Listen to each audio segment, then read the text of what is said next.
Dr. Han Da-1 wiped the sweat from his forehead as he brushed away centuries of dust from the strange metal wall. The hot sun of planet Koi 4878 beat down on his back, but he didn't care. After 3 months of digging, his team had finally found something important. Dr. Kim, come look at this, he called out to his research partner. Dr. Kim Yuna hurried over, her equipment bouncing against her hip as she crossed the dig site. She was younger than day one, but her knowledge of energy systems had already earned her respect throughout the scientific community. What did you find? She asked, kneeling beside him. Look at these markings, Da-1 said, pointing at the wall. They're not like anything we've seen before. They're older, much older. Yuna pulled out her scanner and held it close to the wall. Her eyes widened. These energy readings, they're impossible. The wall is giving off power, but it's been buried for millions of years. Day one stood up and looked at the wall stretching into the distance. What they had thought was just another hill was actually the top of a massive buried structure. Their small dig site had only uncovered a tiny piece of it. Call the rest of the team, he said. We need to uncover more of this. Over the next few days, more archaeologists and workers arrived. They'd brought bigger machines to help dig. Bit by bit, they revealed more of the ancient structure. It wasn't just a wall. It was part of a huge building that went deep underground. One morning, Da-1 was checking the newest area they had uncovered when he noticed something different. Part of the wall was smoother than the rest, with a slight shine to it. He reached out to touch it. The moment his fingers made contact, soft blue lights appeared under the surface. They formed patterns he had never seen before. Yuma, he shouted, pulling his hand back in surprise. Get your scanner over here now. Yuna ran over and started taking readings. This is crazy, she said, shaking her head. The energy levels just jumped up by 1,000%. But, she paused, checking her device again. But it only happened when you touched it. What do you mean? Da-1 asked. Watch this, Yuna said. She reached out and touched the wall herself. Nothing happened. The lights stayed dark. See, no response. Let me try something else. She pulled a metal tool from her belt and tapped the wall. Again, nothing happened. Try touching it again, she told Da-1. He placed his hand on the wall. Immediately, the blue lights returned, spreading out from his fingers like ripples in water. It's responding to you, Yuna said, excitement clear in her voice. Or more specifically, it's responding to human touch. This technology, it's not just old. It was made to work with humans. Day one stared at the glowing patterns. In 15 years of studying alien ruins, he had never seen anything like this. Most alien technology either didn't work at all or needed special tools to activate it. But this was different. We need to contact Earth right away, he said, not taking his eyes off the wall. And the Galactic Council, too. They'll want to know about this. Yuna was already sending messages on her communicator. The Council representatives are going to be very interested in this, she said, especially since none of their species can activate it. As they stood there, more lights began appearing along the wall, spreading out in all directions. Whatever this place was, it was waking up. After millions of years of silence, it had been waiting for humans to find it. Da-1 couldn't help but smile. This was going to change everything they thought they knew about humanity's place in the galaxy. The real question was, what else could this ancient structure do? Above them, the alien sun continued to shine on the dig site, where the biggest discovery in human history was just beginning to reveal itself. 3 days after the discovery, the dig site was crowded with visitors. Ships from the Galactic Council filled the sky, their strange shapes blocking out the sun. Aliens of all kinds had come to see what the humans had found. Song Ji-hoo stood at the edge of the excavation, watching the scene with careful eyes. As Earth's representative to the Council, he knew how important this moment was. The aliens walking around the site weren't just scientists, They were some of the most powerful beings in the galaxy. Remarkable, said Ambassador Trill, a tall alien whose skin shifted colors like oil on water. Simply remarkable. The Mira ambassador's voice came through Jaihu's translator with a slight delay. Yes, it is, Jaihu agreed, keeping his voice calm and professional. He had learned long ago that showing too much emotion could make other species uncomfortable. Below them, Dr. Han Da1 was demonstrating the wall's response to human touch for the 5th time that day. As always, the blue lights spread out from his hand, creating beautiful patterns across the ancient metal surface. A group of Mira scientists rushed forward with their instruments, taking readings. Their color-changing skin showed bright patterns of excitement. But when one of them tried to touch the wall, nothing happened. The lights stayed dark. Most puzzling, Ambassador Trill said. Our species has been exploring space for 50,000 years. We have seen many ancient ruins, but never have we found technology that responds only to a specific species, especially not such a young one. Jehu noticed the slight tone of disapproval in the ambassador's voice. The Mira, like many older species, often look down on humans for being too young to be important. Dr. Han, Jehu called out, would you please show us what else you've discovered? Day 1 nodded and walked to a different section of the wall. This part had more detailed patterns carved into it. When he placed his hand on it, not only did lights appear, but the wall itself seemed to shift and move. A section of the metal slid aside, revealing a dark passage beyond. Cool air flowed out, carrying the smell of ancient dust. The alien scientists all stepped back in surprise. Their instruments started beeping and flashing with new readings. As you can see, Jehu said to Ambassador Trill, the structure seems to have been designed specifically for human interaction. We believe. This site must be studied properly, Trill interrupted.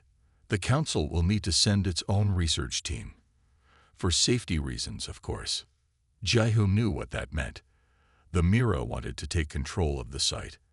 I understand your concern, Ambassador, he said carefully. But since the technology only responds to humans, wouldn't it make more sense for human scientists to lead the research? Dr. Kim Yuma stepped forward, holding up her datapad.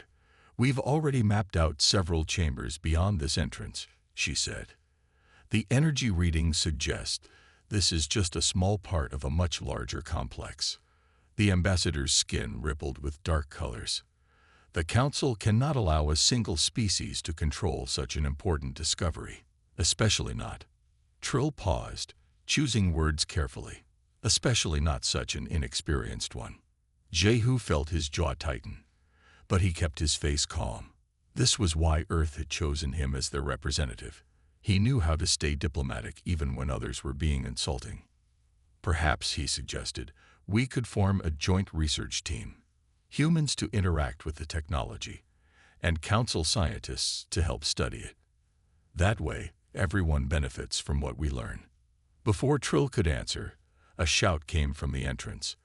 One of the human workers had gone inside and found something new. There's some kind of control room in here, the worker called out, and everything's lighting up. Jehu looked at Ambassador Trill and smiled politely. Shall we go see what else this place has to teach us? The ambassador's skin showed patterns of frustration, but there wasn't much they could do. After all, only the humans could make the ancient technology work. As they walked toward the entrance, Jehu wondered what else they would find inside.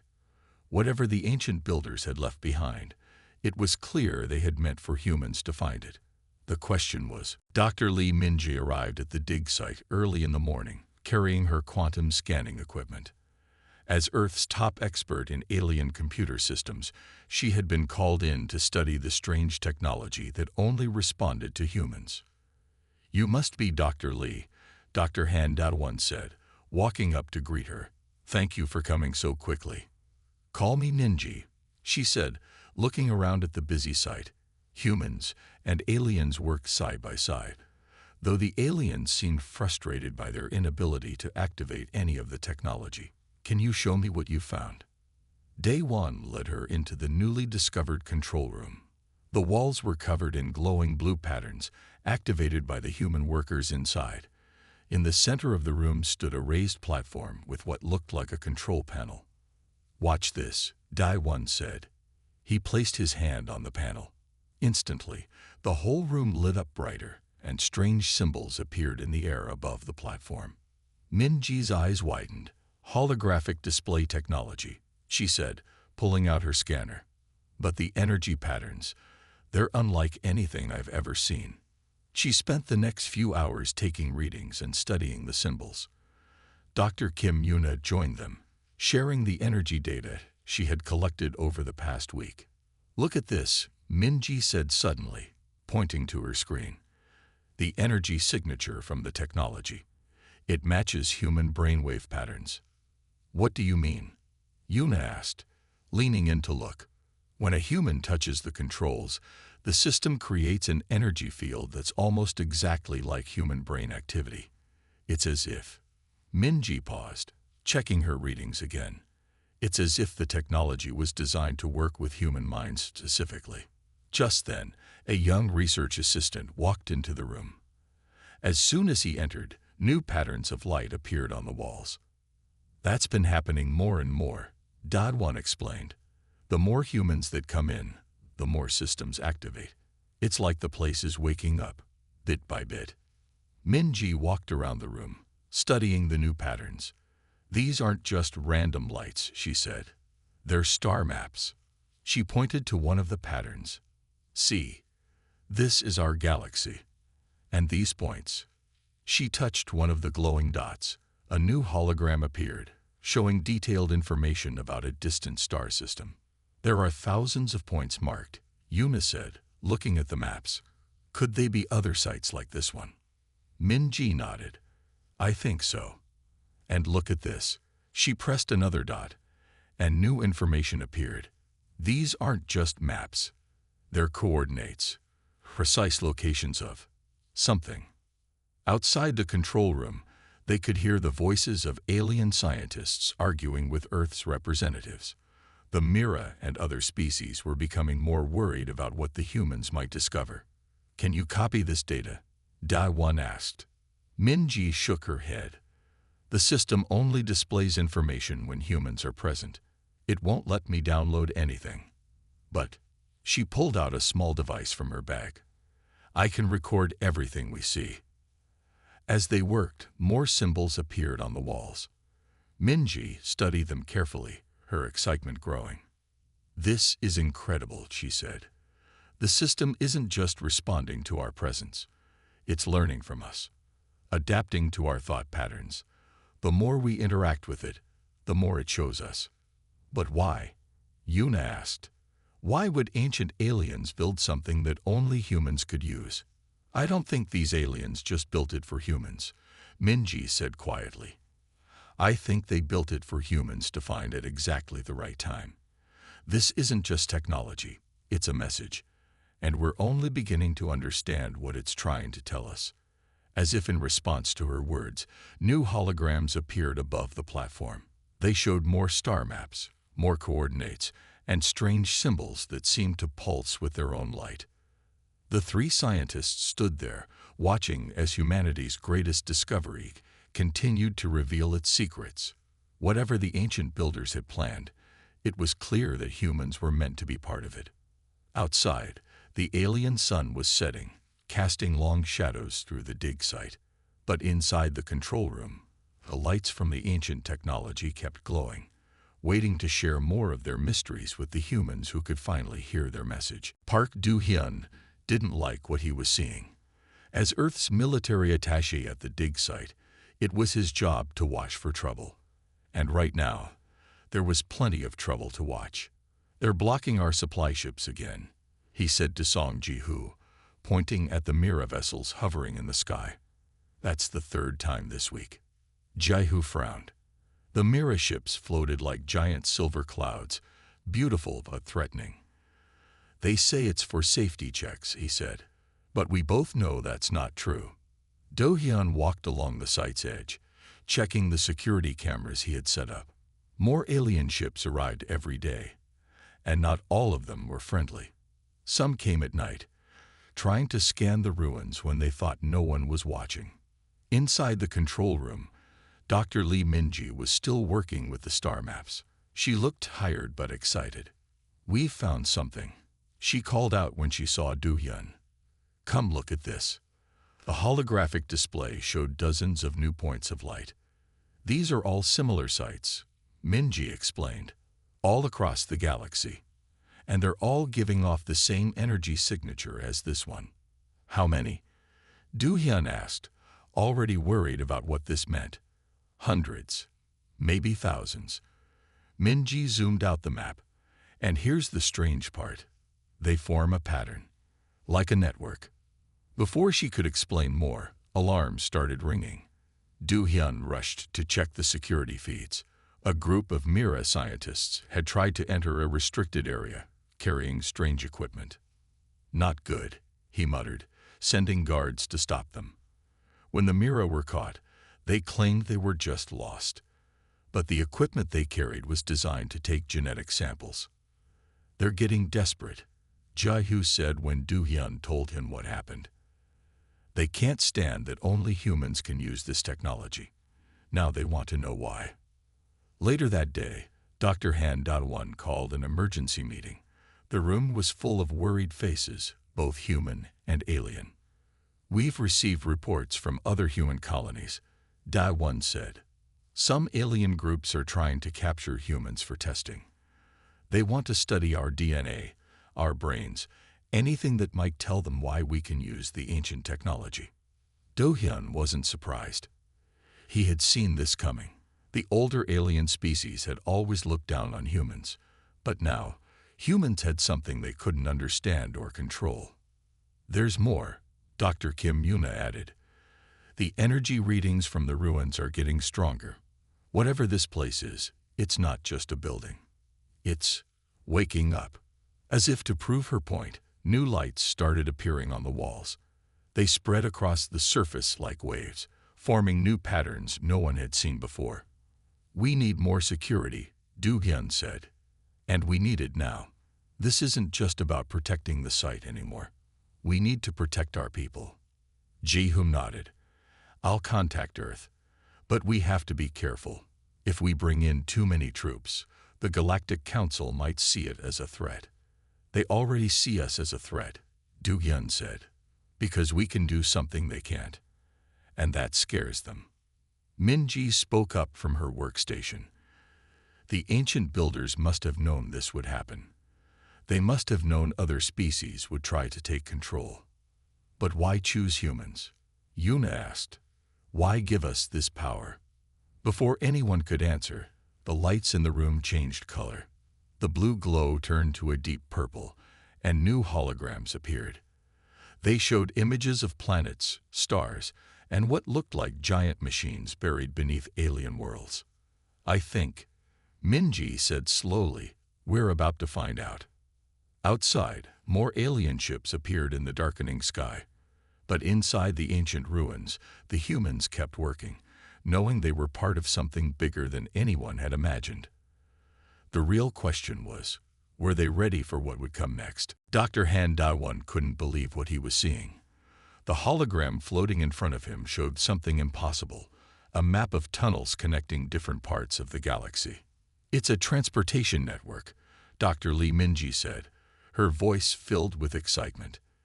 "The ancient builders didn't just leave us messages. They left us a way to travel." The control room was crowded now. Dr. Kim Yuna was taking energy readings, while Park Do-hyun watched the security feeds. Even Song Ji-hoo had come down from his diplomatic meetings to see the discovery. "Watch this," Minji said. She pressed her hand against a new panel they had found. The hologram changed, showing a detailed image of another site on a distant planet.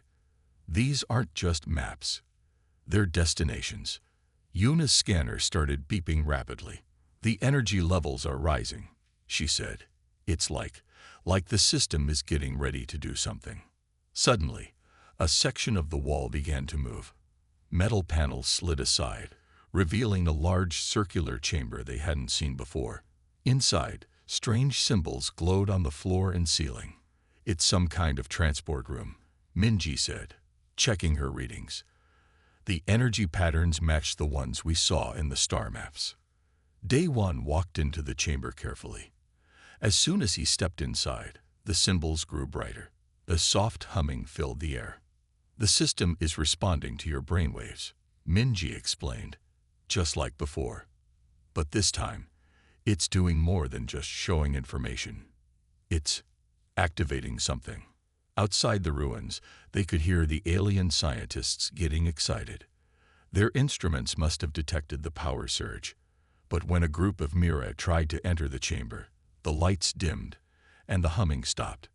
"Only humans can use it," Yuna said, shaking her head, "just like everything else here." Jihu looked worried. "This is going to cause problems," he said. "The council species already don't like that we can control the site. If they find out it's actually a transportation system." "Too late," Du Hyun said, pointing at his security screen.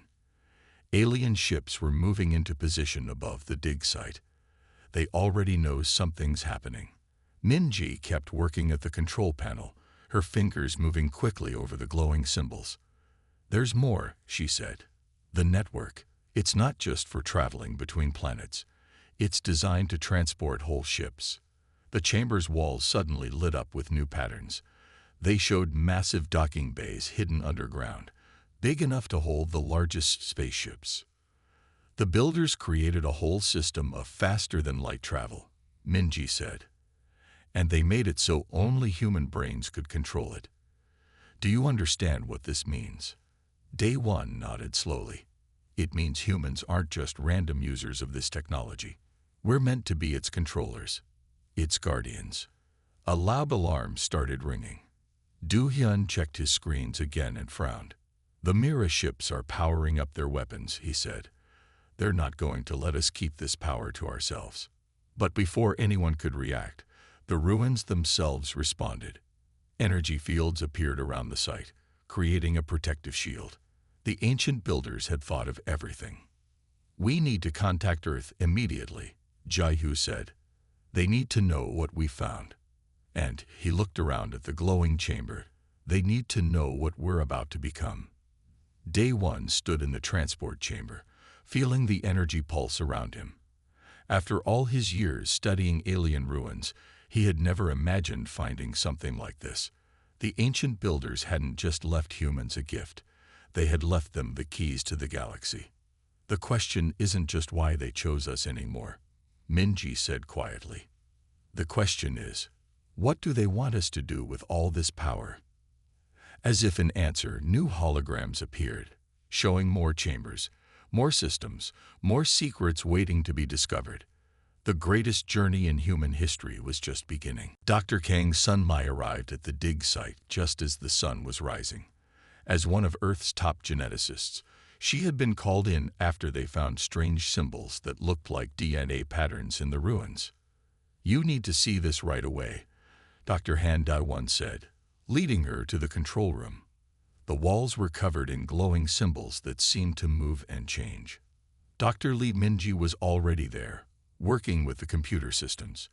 "Look at these patterns," she said, pointing to a series of floating holograms. "They're not just random designs. They're genetic codes." Sunmei studied the symbols carefully. Her eyes widened as she understood what she was seeing. "These aren't just any genetic codes," she said. "They're human DNA sequences, but they're different. Older." "Older?" Dai-won asked. "What do you mean?" Sunmei pulled out her tablet and started comparing the patterns. "These sequences, they show how human DNA was changed over time, like a record of our evolution, but not natural evolution." The room grew quiet as everyone understood what she was saying. Dr. Kim Yuna spoke first. "Are you saying the ancient builders changed human DNA on purpose?" "Not just changed it," Sunmai said. "They designed it. Look at this." She pointed to a series of symbols that pulsed with blue light. "These markers appear in every human's DNA. They're like a signature." Minji typed quickly on her control panel. and new holograms appeared. They showed images of Earth from millions of years ago and strange machines orbiting the planet. The predecessors, Dai-1 said quietly. That's what they had started calling the ancient builders. They didn't just leave us this technology. They created us to use it. Suddenly, the whole room lit up with new patterns.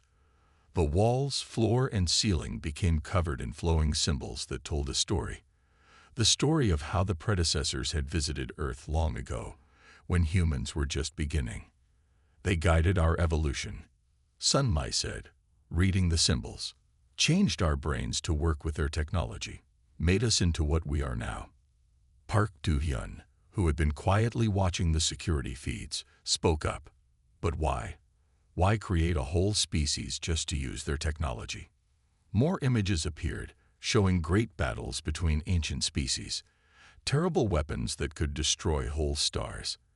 And finally, the predecessors themselves, deciding to hide their most powerful technology, where only their chosen inheritors could find it. They were protecting something, Minji said. Something so important, they spent millions of years preparing us to guard it. Song Ji-hoo walked into the room, looking worried. The Mira and other council species are demanding we share what we found, he said. They say anything this important belongs to all species. But it doesn't, Sun Mai said, still studying the genetic patterns. The predecessors made sure of that. These markers in our DNA, they're not just for operating the technology. They're proof of ownership. We're their chosen inheritors. Outside, they could hear the alien ships moving in the sky. The council species were getting impatient, but inside the ruins, the humans were beginning to understand their true purpose. The predecessors didn't just leave us their technology, Dai-1 said. They left us their legacy, their knowledge, their power, and their responsibility. New holograms appeared, showing more sites across the galaxy. Each one held different pieces of the predecessors' technology, each one waiting for humans to find them. We're not just random beings who happen to find their ruins, Sun Mai said. We're their children, created to protect and use what they left behind. As if confirming her words, the genetic patterns in the holograms began to pulse in time with their heartbeats. The connection between humans and the ancient technology was deeper than anyone had imagined. The truth about human origins was finally revealed. But with that knowledge came a great responsibility. The question now was, were they ready for it? Park Do-hyun's security alarms went off in the middle of the night. On his screens, he could see alien ships landing without permission all around the dig site. We have a problem, he said into his communicator. A big one. Within minutes, the control room was full of people. Dr. Han Da-won and Dr. Lee Minji were trying to understand why the ruins' defense systems had suddenly activated. Dr. Kim Yuna's energy scanners were showing dangerous readings from the alien ships. They're not just Mira ships anymore, Do-hyun said, pointing at his screens. 3 different species have sent their military vessels. They're surrounding us. Song Ji-hoo rushed in, looking worried. The council is demanding we shut down the site, he said. They say the technology is too dangerous for one species to control. That's not their real reason, Dr. Kang Sun Mai said, checking her genetic scanning equipment. My sensors are picking up attempts to scan human DNA patterns. They're trying to copy our genetic code. Suddenly, the ruins' warning systems activated. Red lights flashed across the walls as the ancient structure detected threats. Multiple breach attempts, Do-hyun reported. They're trying to force their way in through the lower levels. And he paused, checking another alert. We're getting reports from other human colonies. Alien scientists are trying to capture humans for testing. Min-ji worked quickly at the control panel. The defense systems are responding, but there's something else happening too. Look. New holograms appeared, showing other sites across the galaxy. Many of them were lighting up, activating their own defense systems. It's like they're talking to each other, Yuna said, studying the energy patterns. The whole network is waking up. A loud boom shook the building. The Mira had started using energy weapons, trying to break through the ruined shields. "We need to make a decision," Jahu said. "Earth is sending ships to help, but they won't get here in time. We either share access to the technology, or we see what else these ruins can do." Dadwan finished. He walked to the main control panel and placed his hand on it. The predecessors must have known this would happen. They must have prepared for it. As if responding to his words, the ruins began to change. Metal walls shifted and moved. New rooms appeared, and in the center of the control room, a massive hologram showed what looked like weapon systems built into the structure. "They didn't just leave us transportation technology," Minji said, reading the symbols that appeared.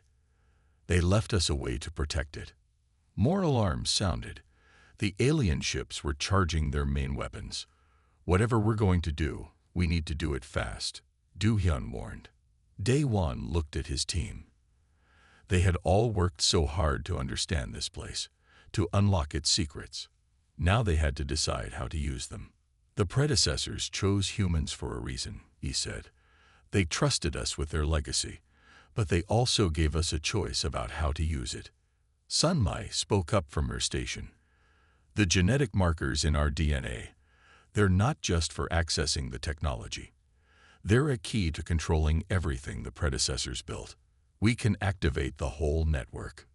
The building shook again as another energy blast hit the shields. But this time, the ruins responded.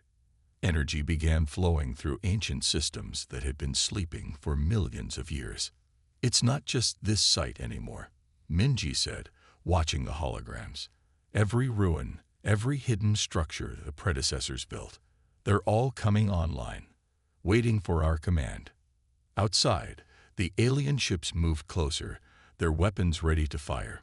Inside, the humans stood together, facing their first real test as the inheritors of the predecessors' power. The time had come to show the galaxy why humans had been chosen. The only question was, would they use their newfound power for protection, or for something more? As the alien ships surrounded the ruins, something unexpected happened. The control room filled with a soft golden light, and new holograms appeared. But these were different from the others. These showed the predecessors themselves. Dr. Han Dudwan watched in amazement as the ancient aliens took form before them.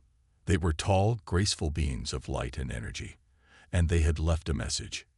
"It's some kind of recording," Dr. Lee Minji said, working quickly to translate the symbols that appeared. They're talking to us." The message began to play, filling the room with strange, beautiful sounds that somehow everyone could understand. "To our children," the message began. "If you are seeing this, you have proven yourselves ready. You have found our gifts, understood our signs, and faced the challenges we knew would come." Dr. Kim Yuna's scanners showed that similar messages were playing at other sites across the galaxy. Every human colony with access to the ruins was receiving the same words. "We chose you," the message continued, "not for your strength, but for your creativity. Not for your power, but for your ability to solve problems in new ways. We watched your species grow, guided your development, and saw in you what we once were." Outside, the alien ships had stopped firing. Their sensors must have detected the massive energy surge from the message system. "We built great things," the predecessor's message said, "but we also built terrible weapons. We fought wars that nearly destroyed the galaxy. In the end, we understood that power without wisdom would only lead to destruction." Dr. Kang Sunbai looked up from her genetic readings. "The markers in our DNA," she said, "they're not just for using the technology. They're proof that we inherited their way of thinking." The message showed images of human history, times when people chose peace over war, healing over hurting, creation over destruction. "That's why they chose us," Song Ji-hoo said quietly. "Not because we're perfect, but because we can learn from mistakes, even their mistakes." Park Do-hyun's security screens showed that the alien ships were pulling back. The sight of the predecessor's message had changed something. "We leave you our knowledge," the message continued. "Our technology. our understanding of the universe. But most importantly, we leave you our hope. Hope that you will use these gifts wisely and help guide the younger species that will come after you. A huge hologram appeared in the center of the room, showing a massive library of information, scientific knowledge, historical records, and technological plans beyond anything humans had imagined. They didn't just want us to use their technology, Minji said, reading through the data. They wanted us to understand it, to improve it, to make it better than they did. The message showed more images, peaceful worlds, advanced civilizations, and species working together to explore the galaxy. This is what they wanted, Dai-1 said. Not for us to fight the other species, but to help them. To be teachers, not rulers. As the message played, the ruins' defense systems powered down. The aggressive aliens had already begun retreating, overwhelmed by the power and meaning of what they had seen. To our children, the message said one last time, we give you not just our legacy, but our dream of a better galaxy. You have shown us that you understand both the power of creation and the wisdom to use it well. Now show the others. The golden light faded, but the library of knowledge remained. Centuries of learning, waiting to be explored, mysteries waiting to be solved, and a path forward that no one had expected. We need to tell Earth, Jai-Hu said. Tell everyone. This changes everything. Day-1 nodded, looking at the peaceful stars above. The predecessors hadn't chosen humans to rule the galaxy. They had chosen them to help it grow, to learn from the past, and to build a better future. The real work was just beginning. 1 month after the predecessor's message, the dig site had changed completely. What was once a dusty excavation had become Earth's first galactic learning center. Ships from all species now came in peace, hoping to learn from the humans. Dr. Han Dai-1 stood in the main hall, watching alien students work alongside human teachers. The walls glowed with gentle blue light, showing star maps and scientific diagrams. Another transport site just came online, Dr. Li Minji said, walking up to him with her datapad. That makes 500 so far. The network is growing faster than we expected. All across the galaxy, hidden ruins were awakening. Each one contained different pieces of the predecessor's knowledge, waiting for humans to share them with others. How are the Mira students doing? Dai-1 asked, looking at a group of color-shifting aliens working at a control panel. Better than expected, Minji smiled. They're especially good at understanding the energy systems.